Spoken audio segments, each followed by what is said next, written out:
आज मैं फिर से चल पड़ी हूँ वापस सोलन की तरफ। तो नमस्ते साथियों, शिवानी की दुनिया के एक और एपिसोड में आप सबका स्वागत है।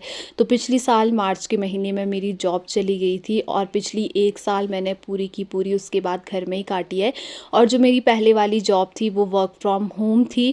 तो उस टाइम जब मेरी जॉब गई थी तो मेरा घर में ना थोड़ा बहुत सा काम था, जिसकी वजह से मैंने सोचा कि पहले मैं घर का ये वाला काम ख़त्म कर देती हूँ, उसके बाद मैं सोलन जाऊँगी और अपने लिए दूसरी जॉब देखूँगी।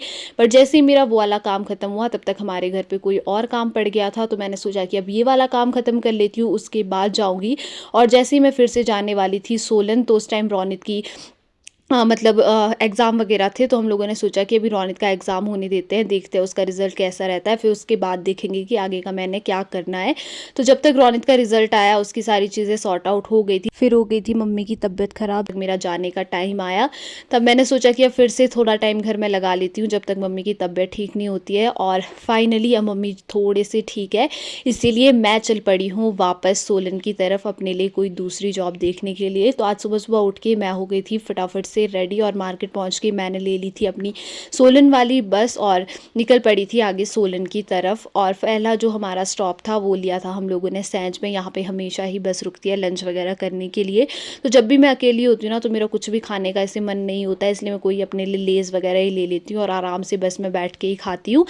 और थोड़ी देर वहाँ पे बस रुकी और उसके बाद हम लोग फिर से चल पड़े थे आगे सोलन की तरफ। और मैं तो आज ना पूरे रास्ते सोते सोते आई हूँ।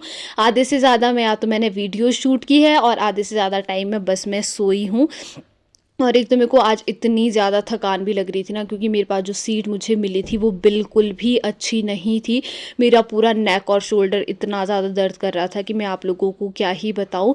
बट फाइनली गाइज हम लोग बहुत ज़्यादा सफ़र करने के बाद पहुंच गए थे सोलन। और मेरे पास ना बहुत ही ज़्यादा भारी बैग था, क्योंकि मम्मी ने घर से बहुत सारा सामान दिया था, इसीलिए मेरे को रोड तक लेने आ गए थे दीदी जी, क्योंकि अकेले मैं इस बैग को रूम तक नहीं पहुँचा सकती थी। तो हम लोग फटाफट से चल पड़े रूम की तरफ, क्योंकि मुझे भूख भी बहुत ही ज़्यादा लग रही थी। मैंने सुबह से कुछ भी नहीं खाया था। जैसे ही मैं रूम पहुंची तब तक साक्षी भी आ चुकी थी अपने ऑफिस से, और यहाँ पे मैं इससे अपने ज़बरदस्ती पैर छुआ रही थी और इसकी एक्टिंग तो आप लोग देख ही सकते हो। तो थोड़ी देर आराम किया, फिर मैंने खाया खाना, क्योंकि लग रही थी बहुत ही ज़्यादा भूख। तो आज के लिए इतना ही, मिलती हूँ कल। Thanks for watching.